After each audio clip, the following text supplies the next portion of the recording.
nuevo invitado y segundo bloque de Criaturas Salvajes. Así es, estamos con el economista Agustín Latelis. Agustín, gracias por venir. ¿Cómo están? Gracias por la invitación. Bueno, primero que nada, ya nos vamos a meter en el HSBC, qué cantidad de dinero se fugó, qué cantidad de dinero se evadió y demás, qué se podría haber hecho con eso. Ahora, ¿cómo recibiste las declaraciones de Méndez hoy sobre las paritarias que llamaron la atención? Sí, llaman la atención, la verdad, digamos. Hay que, a veces hasta te cuesta terminar de interpretarlo exactamente qué quiso decir. Yo creo que en definitiva, digamos, acá en Argentina y de cara a lo que viene, al proceso que viene, estamos viviendo una cuestión que empieza a plantear una postura de un Estado presente, distribuidor del ingreso, defensor de clase trabajadora, preocupándose por el poder adquisitivo de los salarios y en esa distribución del ingreso aumentar la participación de la masa salarial dentro de lo que es el ingreso total de la economía, y ciertos sectores empresarios concentrados, grandes grupos, a veces con sus representaciones en el ámbito, en el plano político, que tienen una posición completamente contraria a esa. Algunos lo han dicho. Yo, revisando archivos hace unos días, mirando algunos programas de estos archivos, veía un video de hoy candidato por el PRO, Mauricio Macri, a presidente, diciendo, bueno, lo que hay que tratar para mejorar la competitividad de la economía es que los trabajadores estén dispuestos a trabajar por lo mínimo indispensable a cambio de ese trabajo. Bueno, digamos, cuando no era candidato, yo creo que muchas cuestiones que realmente piensa las decía, cuando empiezan a estar en campaña intentan ocultarlas o disfrazarlas de otra manera. Pero hay que bajar los salarios, hay que bajar los costos y los salarios son un costo más. Esa fue la frase. Mauricio Macri. ¿Y vos en cuánto crees que deberían cerrar las paritarias en general este año? Mira, la verdad es que yo creo que lo que sí tiene que haber es una recomposición del poder adquisitivo de los salarios en términos reales. El año pasado, después de mucho tiempo, porque a pesar de que venimos con una dinámica inflacionaria de unos años, siempre los salarios le ganaron a los precios y entonces vos tenías un aumento en términos de poder adquisitivo. El año pasado esto en muchos sectores no ocurrió, porque tuviste la devaluación del mes de enero, fuerte traslado a precios, después eso fue contenido, se logró una desaceleración inflacionaria hacia fin de año, producto de muchas políticas económicas que se tomaron con ese objetivo, pero este año hay que trabajar en recuperar eso. Ahora, ¿cómo trabajás? Con dos patas. Una, teniendo un incremento en términos de paritarias razonable que permita esa recuperación y de esa manera motorice también el consumo, que es fundamental, pero por otro lado sosteniendo la desaceleración inflacionaria. Entonces ahí tenés un juego delicado entre hasta qué nivel estás dispuesto a convalidar en negociaciones paritarias para que eso no sea parte de la dinámica inflacionaria. Yo creo que hoy las proyecciones que estamos manejando apuntan a una inflación para el 2015 muy cercana, rondando el 20%. Incluso, según cómo vayan las cosas, hasta puede terminar por debajo un par de puntos de eso. La inflación del 20%. Sí, para el año 2015. La que estaba en el presupuesto de economía. Sí, más o menos. El número del presupuesto era un poco menos, me parece, claro, un poco menos, 15 y pico. Pero digo, las proyecciones que estamos manejando son esas. Yo, digo, en mi caso particular, hasta tengo una medición propia de precios que comunico públicamente todos los meses, que no es lo que está sobreestimado por esa inflación que intenta un grupo instalar en el Congreso, sino que releva 500.000 precios todos los meses y que viene dando una importante desaceleración.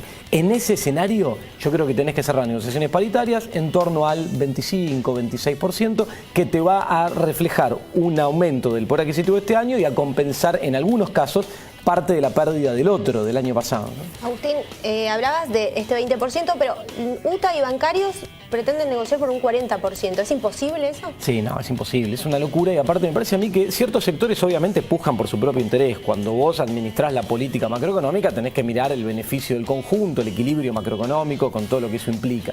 Entonces, que ciertos sectores frente a una negociación se planten bien arriba, a uno le pasa. Vos tenés que negociar, no sé, un contrato en un lugar por trabajar, vas a tratar de ir más arriba para negociar más abajo. Esto es lo que estamos viendo que ocurre.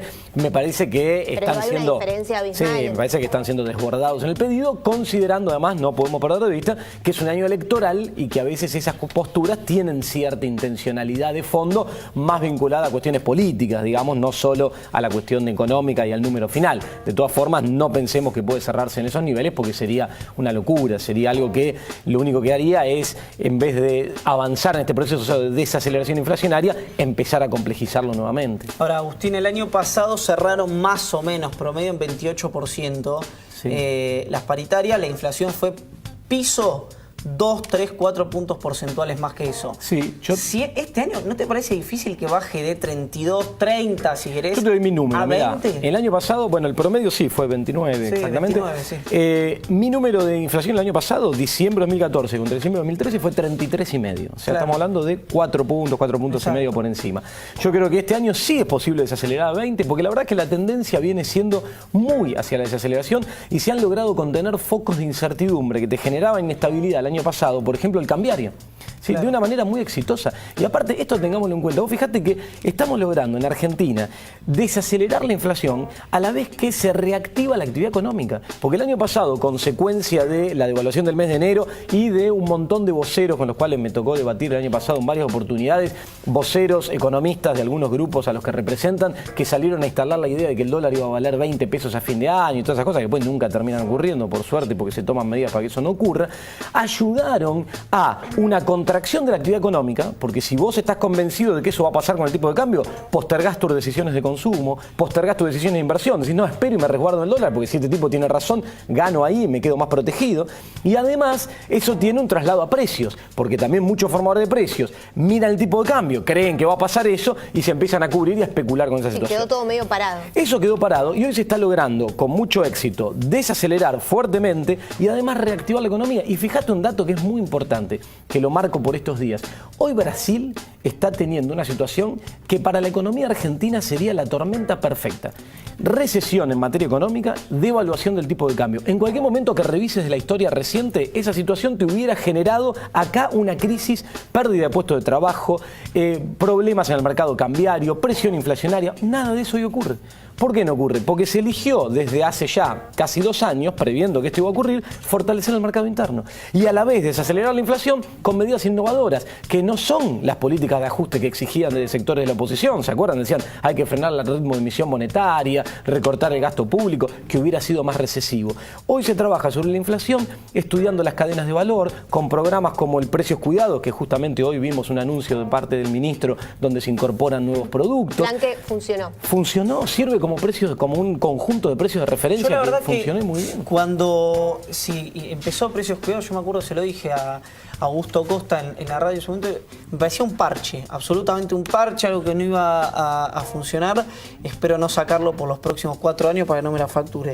Ahora, Agustín, vamos un poco al tema HSBC, que también, no quiero caer en un cliché con el todo tiene que ver con todo, ni parafrasear a la presidenta, pero sin esa plata, o mejor dicho, si tuviésemos esa plata, esos 60.000 millones de dólares de pesos en concepto de evasión y esos 3.500 millones de dólares en términos de fuga, también se podrían hacer. Obvio. Y fíjate el vínculo que se genera acá. Aquellos sectores que plantean la necesidad constantemente de un ajuste fiscal y un recorte de gasto público son los mismos que desfinancian al Estado incurriendo en comportamientos por fuera del margen de la ley.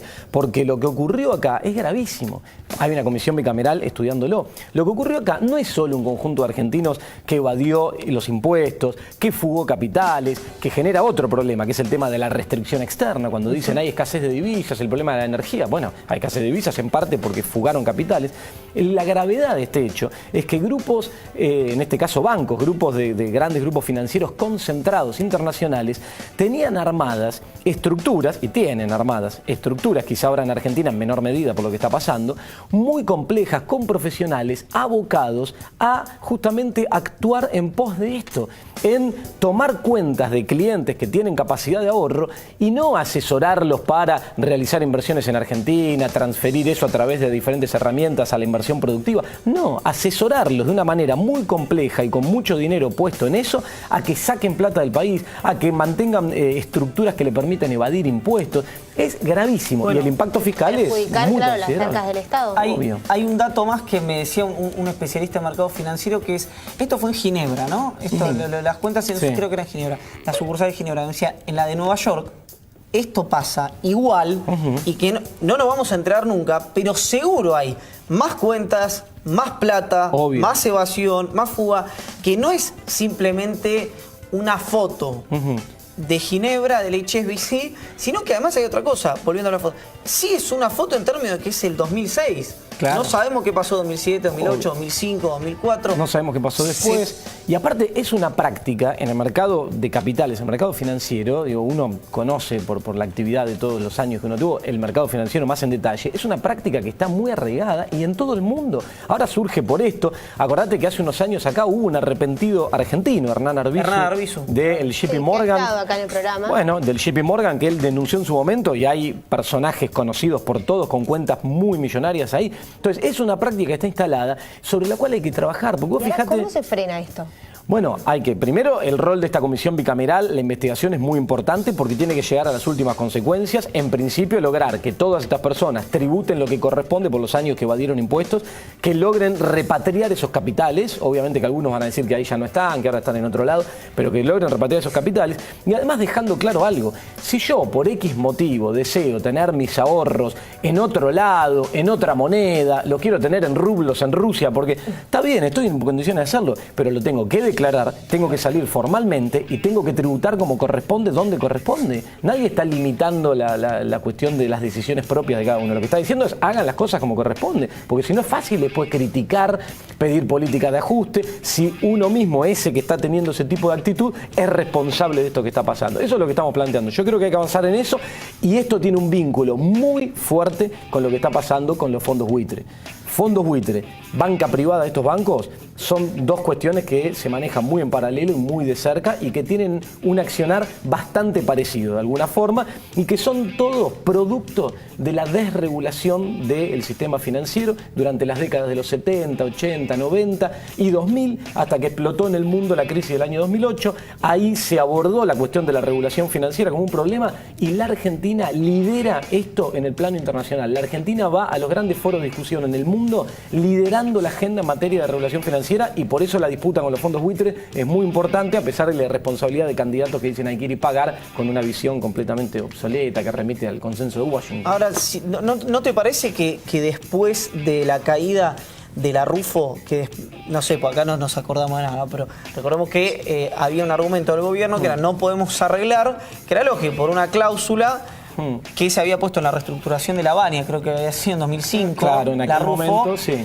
Estaba Guillermo Nielsen también en ese Claro, equipo, sí, que era, bueno, la igualdad de acreedores, que era lo que reclamaban los buitres. En fin, había una cláusula que era la Rufo que se cayó el 31 de diciembre y dije, bueno, se va a negociar ahora. ¿No sería hora de arreglar? No, lo que pasa es lo siguiente. Es cierto que esa cláusula no existe más, que era lo que te condicionaba muy fuerte porque para negociar. Claro, porque te generaba que si vos mejorabas la oferta tenías potenciales juicios de todos los reestructurados. Exacto. Eso era una locura, podía llegar a demanda por 200.000 millones de dólares. Eso se cayó. Ahora, el tema ¿cuál es? Acá hay dos aspectos de esta negociación. Primero, la Argentina tiene que llevar adelante una negociación porque cerrar este asunto, estamos todos de acuerdo que sería ideal, claro, digamos, y darle un punto final y que el proceso de reestructuración de la deuda que lleva ya 10 años termine definitivamente. De una buena vez. Ahora, vos tenés que primero negociar en condiciones justas para el país y para el interés nacional. Vos no podés ir y decir, bueno, yo voy y pago lo que el juez dice y listo, porque lo que el juez dice es una locura. Ese fallo es tirado de los pelos, ha recibido críticas a lo largo de todo el mundo e implica un monto muy alto. En algún momento acá algunos hablaban de, bueno, son 1.300 millones de dólares en una cuestión que no era inocente. Son ellos saben de 20, que no son. Y de 23. El total son, si lo evaluás con la misma cuenta que hace el juez, 24.000 millones de dólares. 24.000 millones. Entonces, ellos saben, y en ese momento no era inocente, por eso es importante que todos entiendan esto de lo que están hablando del otro lado, que decían, no, estos son 1.300 millones para engañar al público. No eran, nunca fueron 1.300 millones. Cuando vos, si ibas y convalidabas eso, enseguida te caían los Me Too. Los Me Too, claro, en inglés es los yo también, que son todo aquel porcentaje de holdouts, o sea, de tipos que no entraron a los canjes, que no son fondos buitre o no son NML y Aurelius, los fondos que están dando vuelta con Paul Singer, pero que están ahí esperando al acecho para entrar. Si vos convalidabas el fallo, entraban todos y tenías que pagar automáticamente 24.000 millones de dólares. El Banco Central tiene en reservas internacionales en este momento 31.500 millones de dólares. Imagínate el impacto a nivel macroeconómico que hubiera sido eso, catastrófico. Toda una gran especulación. Tal cual. Y ahora, la otra pata, ¿cuál es? Primero, no convalidar esa locura y llegar a una negociación acorde. Pero la otra es, para llegar a una negociación, tengo que meter a todos en la negociación. ¿Por qué? Si yo voy y negocio con Paul Singer y cierro a Paul Singer, hay un 4%, no importa, 3%. Ahora el juez hizo una convocatoria a los Me Too y sumó algo así como 5.400 millones de dólares. hay un porcentaje que queda fuera. Si no hay ningún instrumento legal que me asegure que ese porcentaje no puede seguir haciendo lo mismo, no tiene sentido llegar a un acuerdo, porque el beneficio de llegar a un acuerdo sería cerrarlo por completo y poder liberar el acceso, en caso de que Argentina así lo requiera, para obras de infraestructura, etcétera, al mercado de capitales internacionales. Si vos tenés un porcentaje que no entra, nunca lo vas a hacer. Y el juez Griesa hoy, la verdad que dio varias muestras de que está representando a los fondos buitre. Entonces, ahí es donde está la disputa argentina. Yo creo que hay que seguir avanzando. El juez se va a ir sintiendo cada vez más encerrado en Nueva York. Ya tuvo fallos adversos hasta en Londres. Y en ese sentido, Argentina tiene que avanzar y tratar de negociar lo mejor posible cuando sea el momento. Mientras tanto, seguir como seguimos, ensayar en caso de que se requieran oportunidades de alternativas de inversión a través de otros canales, que los hay, y muchos, y otros vínculos internacionales que Argentina está profundizando. Agustín, gracias. Gracias a ustedes. Muchas gracias. Agustín Datelis, economista, estuvo aquí en Criaturas Salvajes. Momento de un nuevo corte y ya regresamos.